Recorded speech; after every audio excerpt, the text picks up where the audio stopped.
All right, everyone. We are starting with a new chapter, revenue. So this is a very common word that we hear lot many times. So revenue is basically the amount that a seller receives once he has sold a given number of goods and services. तो कोई भी चीज़ बेचने के बाद जो income आती है, जो कलेक्शन होता है, अमाउंट आता है, उसको क्या बोलते हैं हम? Revenue. For example, let suppose there is a seller, or you can call there is a retailer who sells chocolates and other stuff. So let's suppose the price of one chocolate is rupees 10. Okay, so let's suppose that he sold quantity of 10 chocolates in one day. उसने 10 chocolates के packet बेचे, 10 units of chocolate he has sold in one single day. Now revenue is quite obvious that he has earned rupees 100 in this day. So I believe everyone knows how I calculated this. So the price of one chocolate is 10, and how many units has he sold out? 10 units. So 10 into 10 is 100. Now if he would have sold 20 units of chocolate, so it would have been 200. The revenue would have been increased by 100 more rupees, so it would have been 200. So if he would have sold 30 units of the chocolate, so the revenue would have been 300. So every seller wants to maximize his quantity sold, because as you will increase the quantity sold, your revenue is supposed to increase, given that your price should remain constant. Because if you want to sell more and you are reducing the price, to some extent you will be able to sell more, but how, at what extent you can reduce the price? There is a limit to it, right? So initially if you are reducing the price, you will get a good amount of revenue, but ये advisable नहीं है कि आप बार बार price कम करते रहो ज़्यादा cell करने के लिए. तो इस चैप्टर में हम यही देखेंगे कि अगर मार्केट में ऑलमोस्ट सारी चीज़ें बिल्कुल सेम मिल रही हैं, तो प्राइस बिना चेंज करे भी आप ज़्यादा बेच सकते हो. बट अगर मार्केट में कंपटीशन बहुत ज़्यादा है, तो आपको ज़्यादा बेचने के लिए प्राइस को कम करना पड़ेगा. Law of demand. जब आप किसी चीज़ का प्राइस कम कर देते हो तो लोग उसकी ज़्यादा डिमांड करते हैं, और अगर किसी चीज़ का प्राइस आप इंक्रीज कर देते हो तो लोग उसकी डिमांड करना कम कर देते हैं. तो ये जो डिमांड है, can I say that quantity demand by the people is nothing but quantity sold by the seller.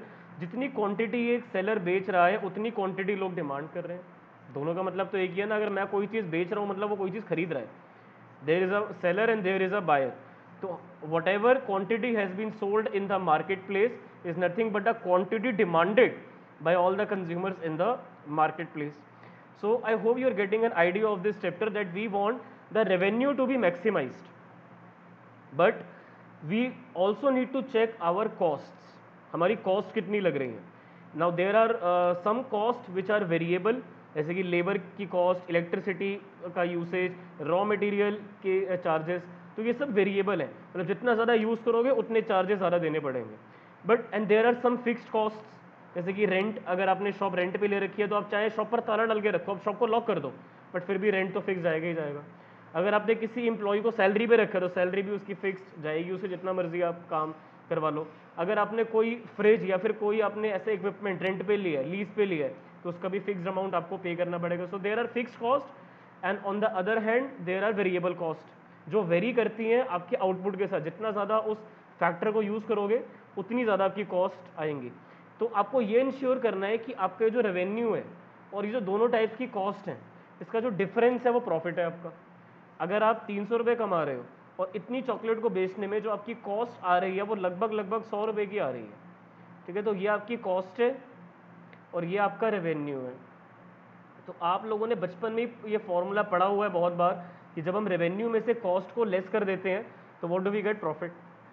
ठीक है. आपकी जो इनकम हो रही है वो 300 रुपये की हुई है, and how much did you spend?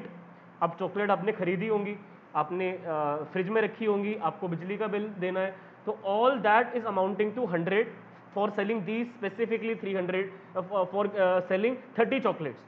Your cost comes out to be 100. So you are earning a profit of 200.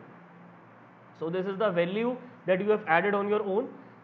हमारी कंट्री में आपने कंट्रीब्यूशन दिया 200 रुपये का, जो आपकी अपनी इनकम है, क्योंकि 300 रुपये आपने कमाए, but that won't be counted as your contribution. Your contribution is only worth of 200, because 100 रुपये के तो आपने इनपुट्स यूज़ कर लिए, और आपकी जो अपनी इनकम है वो 200, that is your profit. So economics भी इस प्रॉफिट पे चलती है. That's correct. We are more interested in maximising the profit, because what is the point of maximising your revenue when it is very close to cost. अगर 300 रुपये आपके पास आए और आपकी कॉस्ट आती 290 रुपये, तो 10 रुपये के प्रॉफिट पे काम करोगे क्या? नहीं ना. तो you want your profit to be maximised. That's what a producer wants. तो इकोनॉमिक्स में आपको यही सिखाया जाता है कि अगर आप एक कंज्यूमर हो तो आपको अपनी यूटिलिटी मैक्सिमाइज करनी है. आप जो भी चीज़ के पैसे दे रहे हो उसकी वैल्यू आपको ज़्यादा मिलनी चाहिए, तभी आप उस चीज़ को ज़्यादा कंज्यूम करोगे, नहीं तो you will stop very early. And for a producer to apply economics, he want his profit to be maximised.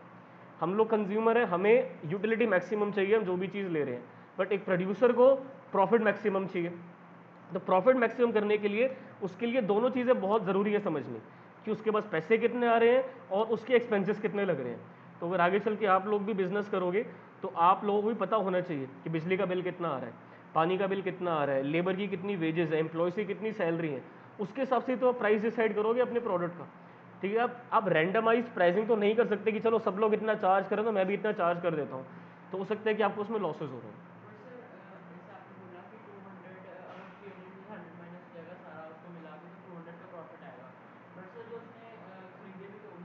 इसमें वन स्टूडेंट इज आस्किंग कि सर ये जो 100 रुपीज़ की कॉस्ट आप इंक्लूड कर रहे हो, इसमें उसने चॉकलेट परचेज भी तो करी होंगी ना, तो उसकी कितनी. तो मैंने इसमें ना सारी टाइप की कॉस्ट इंक्लूड कर ली है. ठीक है. चॉकलेट को खरीदने की मैंने कॉस्ट ले लिया, मैंने इलेक्ट्रिसिटी के भी चार्जेस ले लिए. पर यूनिट की कॉस्ट बहुत कम आती है. एक रिटेलर जिस प्राइस पर आपको बेचता है वो चीज़ और जिस प्राइस उसको बढ़ती है उसमें बहुत फ़र्क होता है.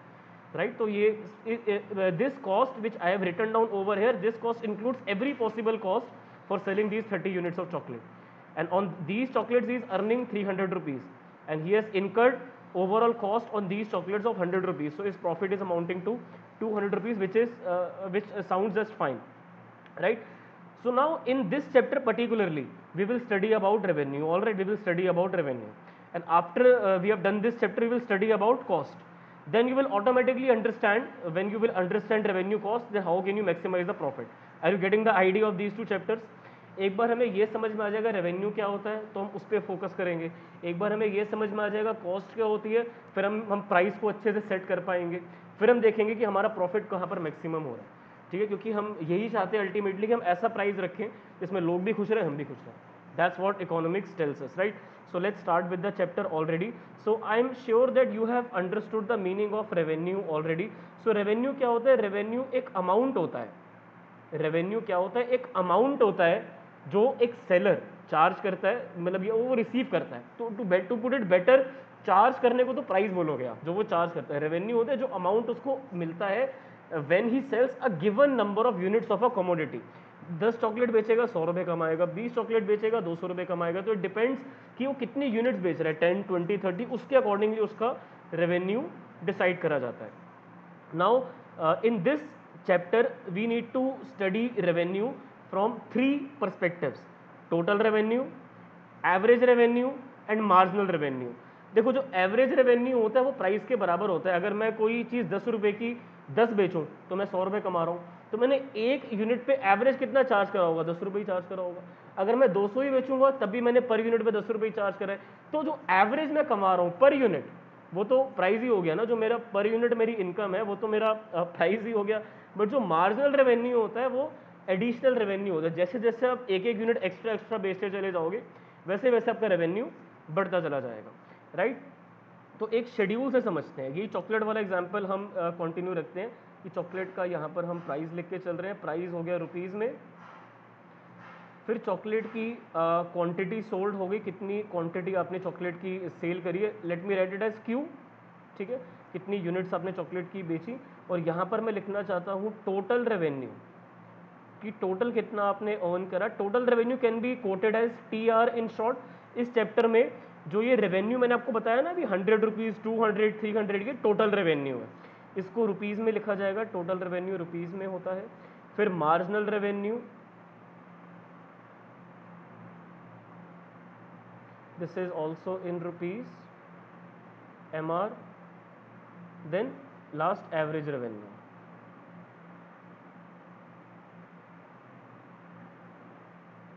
In rupees, AR, average revenue.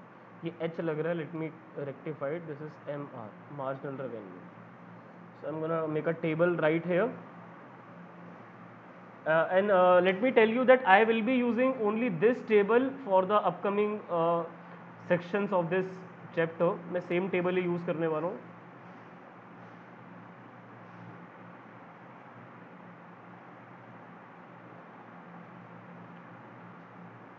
देखो, मान लो चॉकलेट का प्राइस 10 रुपीज़ ही ले लेते हैं और एक सेलर ने एक भी चॉकलेट नहीं बेची, 0 चॉकलेट. अब 0 चॉकलेट पे रेवेन्यू कितना होगा? 0. जब कुछ बेचा ही नहीं तो रेवेन्यू किस चीज़ का? और मार्जिन कितना ऐड हुआ? बिल्कुल भी मार्जिन नहीं मिला आपको. और एवरेज कितना है यहाँ पर? 0. तो यहाँ पर जब कुछ बेचा ही नहीं तो इसलिए आपकी कोई भी इनकम नहीं हुई यहाँ पे. बट जब आपने सपोज करो आपने you manage to sell 1 chocolate somehow. अब एक चॉकलेट बेचने की वजह से आपका रेवेन्यू हो गया 10 रुपए का. देखो ना, 10 × 1 कितना होता है? 10. अब कितना मार्जिन यहां पर ऐड हो गया? 10 रुपीज का मार्जिन और ऐड हो गया. सो 10 is the marginal revenue. Average आपने 10 रुपए कमाए एक चॉकलेट पे, तो 10 रुपए का आपने एवरेज कमाया पर यूनिट जो आपने कमाया. Now if you manage to sell 2 chocolates then your total revenue will be 20 rupees. अगर आप 2 चॉकलेट बेचोगे तो 20 रुपए कमाओगे. तो कितना मार्जिन यहां पर और ऐड हो गया? 10 का मार्जिन और ऐड हो गया. अब इस पे पर यूनिट कितना आपने अर्न करा? फिर से 10 रुपए. आपने 20 रुपए कमाए 2 चॉकलेट पे, तो एक चॉकलेट पे कितना रेवेन्यू है? 10 रुपए का रेवेन्यू. डिवाइड कर दो ना 20 को 2 से, 10 का रेवेन्यू. 10 रुपीज का ही प्राइस है. अगर आप 3 चॉकलेट बेच लेते हो तो फिर आपका टोटल रेवेन्यू हो जाएगा कितना? 30. और कितना मार्जिन यहाँ पर और ऐड हो गया? यहाँ पर मार्जिन भी ऐड हो रहा है 10 का फिर से. और एवरेज कितना है? 30 रुपीज़ का आपने रेवेन्यू टोटल आपने अर्न करा. और कितनी यूनिट्स आपने बेची हैं? 3 यूनिट आपने सेल करी हैं. तो एक यूनिट पे आपने कितना कमाया होगा? फिर से 10 रुपये. तो ज़रा मेरी बात ध्यान से नोटिस करो कि अगर मैं प्राइस को कांस्टेंट रखूं तो जो मेरा एडिशन होगा एक चॉकलेट एक्स्ट्रा बेचने के बाद, तो वो प्राइस के बराबर निकल के आएगा. ऑब्वियसली ये तो बहुत बेसिक मैथ्स है कि अगर मैं एक यूनिट प्लस करूंगा तो जो मेरा एडिशन आएगा रेवेन्यू का वो प्राइस के बराबर आएगा. और जो मेरा एवरेज होगा ये तो हमेशा मेरा प्राइस के बराबर ही रहेगा. क्योंकि देखो, ऐसा तो नहीं होगा ना कि अगर मैंने 3 चॉकलेट बेची तो पहली चॉकलेट मैंने बेची 12 रुपए की, दूसरी मैंने बेची 8 रुपए की, तीसरी मैंने बेची 10 रुपए की. अब इसका भी टोटल 30 ही आ रहा है. पहली चॉकलेट 12 रुपए की, दूसरी चॉकलेट 8 रुपीज़ की, कितना हो गया? 20. अब एक और चॉकलेट 10 रुपए, कितना हो गया? 30. इसका एवरेज निकालो कितना हो गया? 10. बट क्या ये एवरेज ठीक है? ये गलत है ना. तो ये क्या प्राइस के बराबर है? नहीं है. और क्या ये प्रैक्टिकली पॉसिबल है? बिल्कुल भी नहीं है. तो इसीलिए पहली चॉकलेट भी 10 रुपए की, दूसरी भी 10 रुपीज़ की, तीसरी भी 10 रुपीज़ की, कितना हो गया? 30. नाउ 30 को 3 से डिवाइड करो 10. तो एक चॉकलेट पे कितना रेवेन्यू है? 10 रुपये. So that's how. तो what does it mean? Average revenue will always be equal to price of the commodity. क्योंकि जो आप एवरेज कमाओगे, अगर आपने 30 रुपये कमाए and you have sold 3 chocolates, so per unit you have earned 10 rupees. You have earned 30 rupees in total and you have sold 3 chocolates. So on single chocolate you have received 10 rupees. So that's the concept of average revenue. And 10 rupees is what? It is price of one chocolate. So average revenue and price will be equal, but marginal revenue and price won't be always equal. I can show you this with an example. So see, if I will change the price, so now as I've told you that if there is competition in the market, then you won't be able to sell more unless you reduce the price of the commodity. So let me reduce the price, but let me tell you that it is only okay to reduce the price to some extent, because if you will continuously reduce the price then you will start incurring losses. So you want that to happen at all. So please look over here. So if you are not selling anything, your total revenue is 0, your margin revenue is 0, your average revenue is also 0. But if you want to sell more, you have reduced the price. Let's suppose you have reduced the price to 9 rupees and now you are able to sell one unit. Or let's take one example. Let me take one, let me change it a little bit for now. Let me put it like this. Let's suppose at a price of 10, you can manage to sell 1 unit of chocolate. Because पहले वाले example में मैंने 0 ले लिया था ना, तो एक बार डिफरेंट करके 1 से दिखाता हूँ. 1 आपने बेच ली, तो total you are earning 10. How much is the margin? पहले कुछ भी नहीं बेच रहे थे, अब एक चॉकलेट तो बेच रहे हो, तो रेवेन्यू आपका 10 से बढ़ गया, और एवरेज कितना है 10. एक यूनिट बेची है तो जितना टोटल अर्न किया वही एवरेज भी हो गया सेम. अब अगर आपने 9 रुपये प्राइस कर दिया, now you are able to sell 2 chocolates.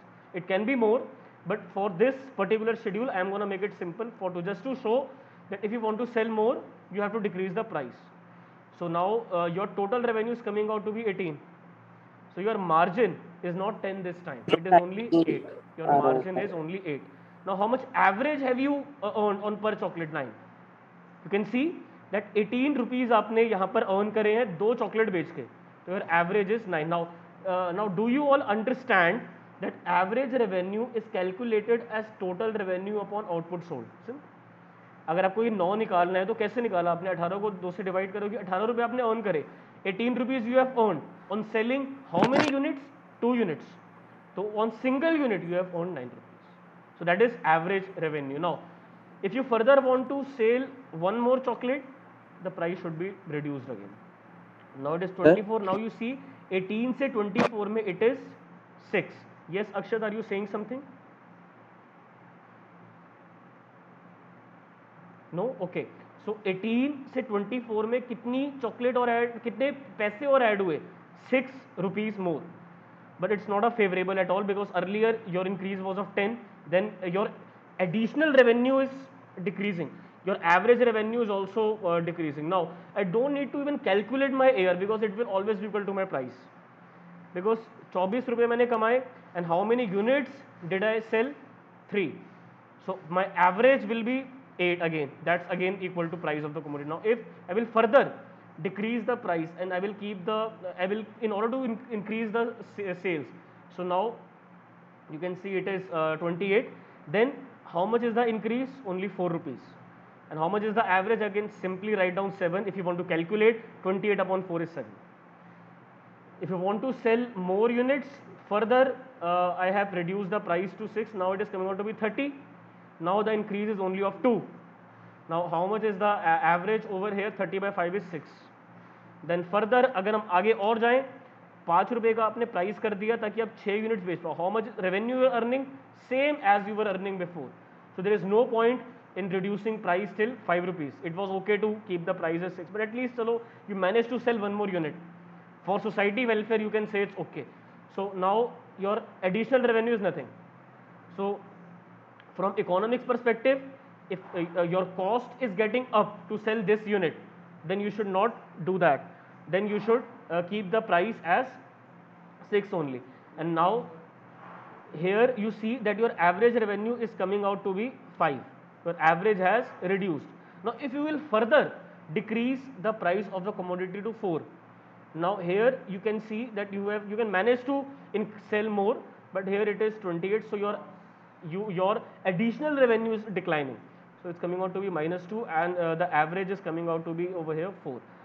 So you see, when you reduce the price to sell more, when you reduce the price to sell more, then your margin will fall obviously, because आप जब ज़्यादा units को बेचने के चक्कर में price कम करोगे तो जो एडिशनल रेवेन्यू आप कमाओगे वो आपका कम होता चला जाएगा, और एवरेज तो प्राइस के बराबर होता है, वो कम हो ही रहा है. बट जो आप देख रहे हो, जो एडिशनल रेवेन्यू है वो डबल रेट से फॉल हो रहा है एज कम्पेयर टू जिस रेट से प्राइस को कम करो. प्राइस कम हो रहा है 1-1 रुपये से, बट आपका जो एडिशनल रेवेन्यू है वो 2-2 रुपये से कम हो रहा है. यहाँ देखो ना, 10 से 9 में 1 का चेंज है, और 10 से 8 में 2 का चेंज है, 9 से 8 में 1 का चेंज है, 8 से 6 में 2 का, तो यहाँ 2 का चेंज चल रहा है, और यहाँ तो दोनों डिक्रीज कर रहे हैं, बट एमआर का जो चेंज है वो डबल है. राइट. अब बस यही चीज़ हमें चैप्टर में करनी है. ठीक है, यही चीज़ हमें चैप्टर में करनी है. बस मैं 2 फॉर्मूले और बता रहा हूँ. AR का तो क्लियर है आपको, that is it is TR upon Q. Similarly please understand that TR अगर हमें निकालना है टोटल रेवेन्यू, तो देखो इधर देखो, टोटल रेवेन्यू निकालने के लिए प्राइस को क्वांटिटी से मल्टीप्लाई कर दो. ठीक है, 10 × 1 इज 10, ऐसे निकाला है ना. 9 × 2 इज 18. सो TR निकालने के लिए प्राइस इंटू क्वांटिटी सोल्ड करना है, and that will be your TR. ठीक है जी. लास्ट, मार्जिनल रेवेन्यू को निकालने के लिए, अगर आपको मार्जिनल रेवेन्यू निकालना है, सपोज करो 4 यूनिट पे, तो मार्जिनल रेवेन्यू 4 पे निकालने के लिए आपको TR लेना है 4 वाला, उसको माइनस करना है ऊपर वाले से 3 वाले से, तो अगर इस पे निकालना है तो 28 माइनस 24 इज 4। गैप कर लो ना, डिफरेंस कर लो बस। सो ये 3 फॉर्मूले हैं जो आपको याद रखने हैं for this chapter, that price into quantity will give you total revenue, TR upon quantity will give you average revenue, and total revenue मैं 4 की जगह यहाँ पर n लिख रहा हूँ ताकि आप लोगों को एक सिंगल एग्जांपल की बजाय मेनली क्लियर हो जाए। अगर आपको n यूनिट्स पे MR निकालना है तो TR लो n वाला और उसको n-1 ऊपर वाले से माइनस कर दो। So that's how you calculate the values in here. I believe this is clear to all of you. ठीक है, एक बार इसको नोट्स में से भी हम रीड कर लेंगे। Sir in second case T R should be 19, 19 कैसे होगा, 2 9 से 18 होता है, मल्टीप्लाई करना है, it's 18 only. Now I will clear the screen, because we need to read it from notes also. So revenue या फिर टोटल रेवेन्यू होता है मनी जो आप अर्न करते हो एक given number of unit sell करने के बाद। देखो अगर आपने 10 पेन बेचे 10 रुपए के प्राइस पे तो आपने 100 रुपए कमाए, एक पेन 10 रुपए का, आपने 10 पेन बेचे तो 100 रुपए आपने अर्न करे। तो टोटल रेवेन्यू को निकालने के लिए आप प्राइस इंटू क्वांटिटी कर देते हो, ठीक है। मतलब आपने 10 रुपीज़ का प्राइस रखा था, आपने 10 यूनिट्स बेची तो total revenue is coming out to be 100। हमने ये वाला एग्जाम्पल चॉकलेट से कर लिया था, nothing to worry about. Marginal revenue होता है additional revenue, right. Additional revenue जब आप एक यूनिट एक्स्ट्रा बेचते हो ना, तो एक यूनिट एक्स्ट्रा बेचने से जो सेलर का रेवेन्यू एडिशनल रेवेन्यू होता है उसको हम मार्जिनल रेवेन्यू बोलते हैं। तो अगर आपको मार्जिनल रेवेन्यू 4 पे निकालना था तो आपने टीआर लिया था 4 वाला, उसको आपने माइनस कर दिया था टीआर 3 वाले के साथ, तो 28 माइनस 24 करके आपने यहाँ पर 4 बताया था। सो that's how you can calculate MR. और जो एवरेज रेवेन्यू होता है वो तो प्राइस के बराबर ही निकल के आता है, बिकॉज आप पर यूनिट कितना रेवेन्यू कमा रहे हो, तो रेवेन्यू पर यूनिट सोल्ड। तो अगर आपने 40 रुपीज़ अर्न करेगी आपका टोटल रेवेन्यू है, और कितनी क्वांटिटी आपने बेची थी, मान लो आपने 4 यूनिट बेची थी, ये आपकी क्वांटिटी है, तो टी आर अपॉन क्यू, तो आपका रेवेन्यू एवरेज, तो एक यूनिट पे आपने 10 रुपये का चार्ज लगाया था, तो ये आपका एवरेज रेवेन्यू होता है। T R upon Q is average. Now I will tell you one equation, very interesting equation. T R is equal to price into quantity sold. ये फॉर्मूला में पता है, टी आर निकालने के लिए हम करते हैं प्राइस कितना है किसी चीज़ का और कितनी क्वांटिटी हमने सेल करी है, और एवरेज रेवेन्यू निकालने के लिए हम फॉर्मूला लगाते हैं टी आर को हम क्वांटिटी से डिवाइड कर देते हैं, ठीक है। तो ये होगी इक्वेशन नंबर 2। अब इक्वेशन 1 को जरा 2 में सब्सटीट्यूट करो, तो सब्सटीट्यूट 1 इक्वेशन इन 2। तो इस ए आर में टी आर की जगह क्या हो जाएगा, पी इंटू क्यू, और नीचे क्या आ जाएगा, क्यू। तो इस टी आर से मैंने इनको सब्सटीट्यूट कर दिया, T R P into Q होता है, तो यहाँ पर भी तो T R P into Q हो सकता है। अब इस क्यू से ये वाला क्या बच गया, A R is equal to price. तो average revenue will always be equal to price. मैंने आपको देखो जनरली बता दिया था कि एवरेज रेवेन्यू जो अब एक यूनिट पे चार्ज करोगे सबके लिए वही रेट रहेगा एवरेज। ऐसा नहीं होगा कि अगर आपने 3 चॉकलेट बेची तो पहली का प्राइस 12 था, दूसरी का 8 था, तीसरी का 10 था, तीनों का प्राइस सेम रहेगा। दैट्स हाउ सोसाइटी वर्क्स, ऐसे ही काम होता है, ठीक है। So average revenue will always be equal to price of the commodity. All right sir, तो this was introduction of revenue. Now in next lecture I will tell you कि T R का और एम आर का क्या relationship होता है, और A R का और एम आर का क्या रिलेशनशिप होता है जब प्राइस कांस्टेंट रहता है और जब प्राइस फॉल करता है। ऑब्वियसली प्राइस इंक्रीज का केस हमें करने की जरूरत है नहीं, क्योंकि जनरली प्राइस इंक्रीज नहीं होता। तो in our syllabus we will see जब प्राइस कांस्टेंट है या फिर जब प्राइस डिक्रीज हो रहा है। Alright, I will stop the recording for this introduction.